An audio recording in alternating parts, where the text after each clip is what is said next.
mardi 17 janvier 2023, a été annoncée la mort de Sœur Andrée. La doyenne de l'humanité s'est éteinte à l'âge de 118 ans dans une maison de retraite à Toulon. Elle était la doyenne de l'humanité. Sœur Andrée est morte à l'âge de 118 ans, dans la nuit du lundi 16 janvier au mardi 17 janvier 2023. De son vrai nom, Lucille Randon avait posé ses valises dans une maison de retraite située à Toulon depuis 13 ans.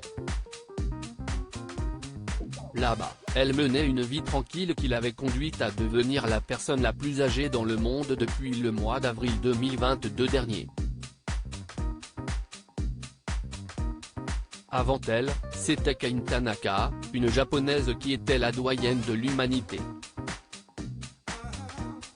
Elle avait ressenti une fierté et un désastre à la fois en apprenant qu'elle lui succédait, oui, parce que je voudrais rendre aux autres ce qu'ils m'ont donné. J'aimais m'occuper des autres, j'aimais faire danser les enfants, et je ne peux plus, avait-elle déploré.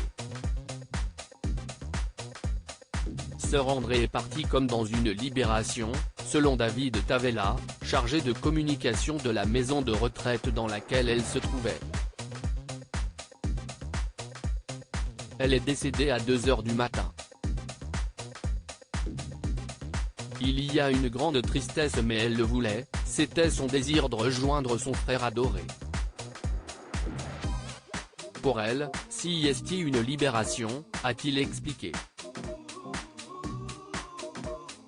Sœur Andrée, une longue vie institutrice et infirmière à la retraite, Lucille Randon était diminuée depuis quelques années. Elle était aveugle et avançait dans un fauteuil roulant. La fin d'une vie très remplie. Née en 1904, Sœur Andrée avait dédié sa vie à sa foi, en tant que religieuse. Une vie qu'elle avait désirée pleine de travail et d'aventures. Elle revendiquait d'ailleurs d'avoir travaillé au-delà de ses 100 ans.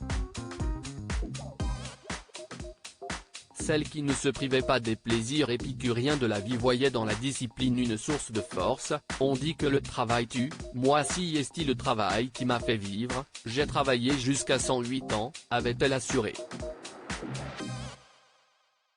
Elle laisse derrière elle des messages forts et un exemple de sagesse.